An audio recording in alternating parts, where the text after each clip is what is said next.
जय हिंद दोस्तों, good morning. Welcome back to open study Gurukul. आप सभी का स्वागत है आपकी अपनी प्यारी सी क्विक वोकैब सीरीज में। इसमें हम एक छोटा सा वीडियो बनाते हैं 10 से 15 मिनट का, जिसमें एक ओरिएंटेड वोकैबलरी का छोटा सा कलेक्शन डेली हमें सुबह 7 बजे मिल जाता है। तो चलिए शुरुआत करते हैं। ये हमारा 36 यानी कि 36वां सेशन है। एक छोटी सी वीडियो मैं आप लोगों को हर रोज सुबह ही सुबह देता हूँ, जिसमें हम लोग मिनिमम 30 वर्ड्स कलेक्ट करते हैं, बिल्कुल ओरिएंटेड और अच्छे अच्छे वर्ड्स जो हमारे काम के हैं। बाकी हर वीडियो में कम से कम आपको 50 से भी ज़्यादा वर्ड्स का कलेक्शन मिलता है, लेकिन मिनिमम मिनिमम आपके पास 30 वर्ड्स तो होते हैं। ठीक है, तो शुरू करते हैं। आप लोग जो प्यारे प्यारे कमेंट्स करते हैं, वो कमेंट्स बिल्कुल भी बंद ना करें। उसी की वजह से हम लोग डेली वीडियो बनाते हैं।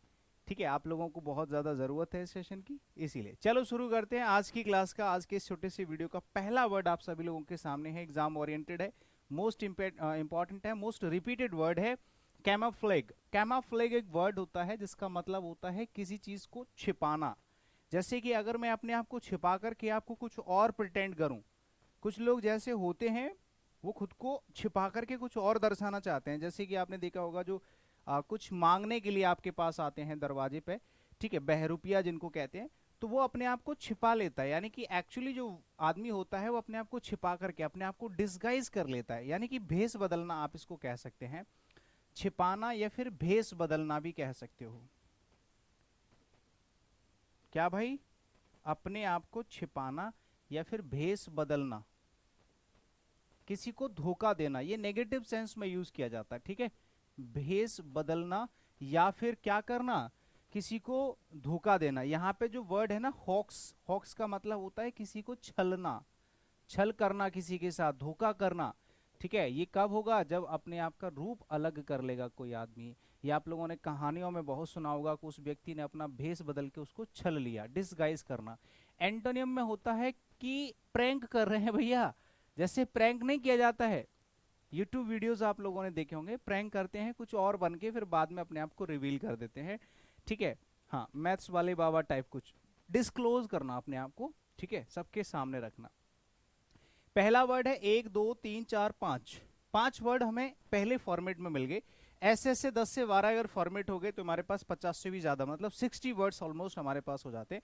लेकिन अगर आप उसमें से फिल्टर भी करोगे तो कम से कम 30 वर्ड तो आपके पास बिल्कुल हाईली एग्जाम ओरिएंटेड 10 मिनट के वीडियो में मिल ही जाते हैं। कैपेबल एक कॉमन वर्ड होता है जो सक्षम होता है, यानी कि कैपेबल, किसी काम को करने के लायक, योग्य बोल सकते हो आप। ठीक है, हाँ, योग्य बोल सकते हैं। कॉम्पिटेंट मतलब किसी भी काम में कॉम्पीट करने वाला व्यक्ति, हिस्सा लेने वाला व्यक्ति, लड़ने वाला व्यक्ति। जब मैदान में चार बलवान होते हैं, उनमें आपस में जो भिड़ंत होती है, उस टाइप का जो व्यक्ति होता है उसको कॉम्पिटेंट कहते हैं। समझ गए ना? एलिजिबल हो जाएगा। और ये आपका एडजेक्टिव की तरह यूज किया जाएगा। पहले वाला जो वर्ड था वो आपका वर्ब की तरह यूज किया जाएगा। इसको भी लिख लेते हैं, यहाँ पे वर्ब लिख लेना। ठीक है, ये आपका वर्ब की तरह यूज किया जाएगा। समझ गए? और आगे यहाँ पे ये एडजेक्टिव की तरह। ठीक है, इनएप्ट का मतलब होता है एक ऐसा व्यक्ति जो किसी भी पोस्ट के हिसाब से इनएप्ट होता है। इनएप्ट का मतलब होता है अनुचित। क्या बोलते हैं इसको? अनुचित। ठीक है, एक ऐसा व्यक्ति है जो अनुचित है, इनर्वेट है, कमजोर है, किसी भी काम को करने के लिए कमजोर है, या उस काम में एकदम फिट नहीं है, इनएप्रोप्रिएट है। ठीक है, इनएप्रोप्रिएट भी लिख सकते हैं, इनएप्ट भी लिख सकते हैं, और इनर्वेट भी लिख सकते हैं। ये इस काम को करने के लायक नहीं है। ठीक है, सक्षम नहीं है, अक्षम है ये। कैवेलियर एक वर्ड होता है, इसका मतलब घमंडी उस सेंस में नहीं जिस सेंस में लोग होते हैं। जैसे कि मुझे पैसे का घमंड आ गया है तो मैं उसको आप बोल सकते हैं ये बंदा घमंडी है। लेकिन एक ऐसा व्यक्ति होता है जो किसी भी काम को एकदम दिलेरी के साथ करता है ना, उसको अपनी ताकत का थोड़ा सा एहसास होता है, उस व्यक्ति को हम बहादुर भी बोल सकते हैं। ठीक है, घमंडी कह सकते हो या फिर बहादुर कह सकते हो। ये थोड़ा सा पॉजिटिव वर्ड होता है, नेगेटिवली यूज नहीं कर सकते। ठीक है ना, एडजेक्टिव की तरह हम इस वर्ड को यूज करेंगे। क्लियर? अच्छा, हॉटी हो गया। हॉटी आप जानते हैं ये नेगेटिव सेंस के लिए ही यूज किया जाता है। ब्रेव होता है बहादुर, इसीलिए हमने यहाँ पे इसका सिनोनिम डाल रखा है। ठीक है, तो उम्मीद है कि आपको समझ में तो आ गया होगा। एक होता है हम्बल, एकदम नॉर्मल व्यक्ति है, जेंटलमैन टाइप व्यक्ति है, वो किसी भी लफड़े में पड़ना नहीं चाहता, या फिर वो बहुत ही सौम्य टाइप का है, मतलब सभ्य व्यक्ति है, उसको किसी भी चीज का ज्यादा मतलब ना तो घमंड है ना वो बहादुर है, बहुत ही डरपोक टाइप का, सीधा साधा व्यक्ति है, तो उसको हम्बल या जेंटलमैन कहेंगे। हॉटी और ब्रेव या कैवलियर, हर फॉर्मेट में कम से कम 5 वर्ड्स तो आपको मिल ही रहे हैं, ठीक है ना। किसी किसी में 3, 3 से कम तो मिलते नहीं है, एक वर्ड एक सिनोनिम एक एंटोनिम, 3 वर्ड तो मिलती है। 10 फॉर्मेट 30 वर्ड तो मिनिमम है ही है, उससे भी ज्यादा मिलते हैं। चैग्रिन एक वर्ड होता है, चैग्रिन। चैग्रिन का मतलब होता है किसी को शर्मिंदा करना, ठीक है। या फिर आप बोल सकते हैं एक वर्ड होता है चिढ़। चिढ़ जानते हो, ये नाउन की तरह यूज किया जा रहा है, ठीक है ना। हाँ, अगर हमें किसी व्यक्ति से अगर चिढ़ है ना, चिढ़, तो चैग्रिन का मतलब होता है शर्मिंदगी, नाराजगी, या फिर चिढ़ बोल सकते हैं। अगर आपको किसी व्यक्ति से नाराजगी है, किसी से नाराजगी है, या किसी से चिढ़ है, या किसी से शर्मिंदा हो, तो एनोयंस या फिर एम्बैरेसमेंट कहते हैं उसको। ऑपोजिट मीनिंग में आपका प्लेजर एक वर्ड है, जुबिलेशन एक वर्ड है, मतलब खुशी बोल सकते हैं। क्या बोल सकते हैं? खुशी बोल सकते हैं, आनंद बोल सकते हैं। अगर मान लो कोई थार दे रहा हो आपको, तो आपको खुशी होगी, लेकिन किसी दूसरे पर्सन को चिढ़ होगी, है कि नहीं? सहमत होगे नहीं? तो वही चीज है, अगर आपको चिढ़ है तो एनोयंस है, एम्बैरेसमेंट है, शर्मिंदगी महसूस हो रही है, भैया हम इतने बड़े हैं हमने कुछ नहीं कर पाया। लेकिन जो व्यक्ति कुछ अच्छा कर रहे हैं, कोई आपको गिफ्ट दे रहा है या जिसको गिफ्ट मिल रहा है, वो एकदम प्लेजर फील कर रहा है, जुबिलेशन फील कर रहा है, तो आप इस तरीके से समझ सकते हैं। क्लियर? चलिए आगे बढ़ते हैं। एक होता है चास्टाइज। चास्टाइज एक वर्ड होता है, ये वर्ब की तरह यूज किया जाएगा, ठीक है। किसी को सजा देना, सजाने वाला वो डेकोरेट वाला सजाना नहीं, सजा पनिश वाला। अपब्रेड, आप लोगों ने एक वर्ड नहीं सुना होगा, किसी को जब हम अपब्रेड करते हैं मतलब हम उसको पनिश कर रहे हैं। क्या कर रहे हैं मेरे भाई? हम उसको दंडित कर रहे हैं, हम उसको दंड दे रहे हैं, ठीक है। पेनलाइज करना, पेनल्टी जानते हो, penalty is a noun but penalize is a verb. Penalize करना, lize, ise, ise, I S E, जो कि जेड ई बना होता है, वो अमेरिकन लैंग्वेज में यूज किया जाता है, बट एस ई जो होता है वो ब्रिटिश लैंग्वेज में यूज किया जाता है। हमेशा एस ई ही आपको यूज करना है, ठीक है। पेनलाइज करना, पनिश करना, अपब्रेड करना। एंटोनिम्स में जब हम किसी की तारीफ कर रहे होते हैं कि वाह बेटा वाह तुमने क्या काम किया है, वाह बेटा वाह तुम कितने लेट आए हो, सरकास्टिक वे में हमने उसकी तारीफ कर दी, और वहीं पे कोई खिसियाया हुआ टीचर है उसको सूत दिया आती। लेट ऑफ होता है किसी को जाने देना, पार्डन होता है किसी को माफ करना, आप जानते हो माफ करना, जाने देना, माफ करना, ठीक है ना। पनिश करना, ये इसके ऑपोजिट मीनिंग हो गए, ये इसका सिनोनिम हो जाएगा, ठीक है ना। चलो, चास्टाइज वर्ड ध्यान रखना भाई, इसमें तो कितने सारे 1 2 3 4 5 6 7 वर्ड्स मिल गए। अभी अगर काउंट करोगे तो ना 50-60 प्लस वर्ड्स निकलेंगे, ध्यान रखना। क्रॉनिक मतलब होता है एक कोई ऐसी चीज जो लगातार चलती है। अगर आपको समझ में नहीं आता है, लगातार चलने वाली चीज, कॉन्टिन्यूअस, ठीक है, एडजेक्टिव की तरह यूज किया जाएगा ये ना। कोई ऐसी चीज है जो लगातार चलने वाली है ना, उसको कहते हैं परसिस्टेंट या फिर कॉन्टिन्यूअस।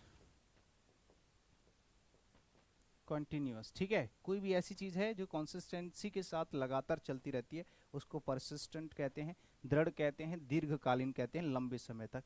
एक होता है इनफ्रीक्वेंट, या फिर आप बोल सकते हैं इरेगुलर। अगर समझ में नहीं आता है तो आप ऐसे समझ सकते हैं, इरेगुलर। कोई ऐसी चीज है जो इरेगुलरली चलती है उसको हम लोग कहते हैं इनफ्रीक्वेंट या फिर इरेगुलर, ठीक है। जो चीज रुक रुक के, कोई चीज होती है लगातार, वो हट नहीं रहा है अपने काम से, अपनी किसी भी चीज से। सर्क्यूटस का मतलब होता है कोई चीज सर्कल में है, सर्कुलर है, उसी को सर्क्यूटस कहते हैं, यानी कि घुमावदार। इस तरह की कोई चीज है उसी को कहते हैं सर्क्यूटस, ठीक है। तो सर्क्यूटस का मतलब हो जाएगा घुमावदार, ये भी आपका एडजेक्टिव की तरह यूज किया जाएगा भैया, है कि नहीं? हाँ। Round about, goal mole. Round about मतलब गोल्ड मोल, गोल मोल। एक होता है डायरेक्ट, स्ट्रेट बोल सकते हैं, डायरेक्ट बोल सकते हैं, स्ट्रेट बोल सकते हैं,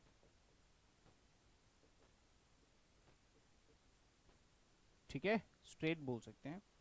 हाँ, आगे बढ़िएगा। Next, clumsy. क्लमजी एक ऐसा एडजेक्टिव होता है जो किसी पर्सन की क्वालिफिकेशन बताता है, ये बंदा बहुत ही क्लमजी है, यानी कि बेढंगा है, ठीक है। अनाड़ी है, बेढंगा व्यक्ति है, कौतिक करने वाला व्यक्ति है, ठीक है, बेढंगा बता सकते हो आप, है ना। अनाड़ी, क्लमजी, बेढंगा एडजेक्टिव की तरह यूज किया जाएगा, समझ गए, है ना। चलिए, जैसे अनस्किलफुल है, ठीक है, नेव एक वर्ड होता है, नेव, नौसिखिया, ठीक है, ये इसका सिनोनिम हो जाएगा। एंटोनिम होता है ग्रेसफुल बोल सकते हैं, एक्सपीरियंस्ड बोल सकते हैं,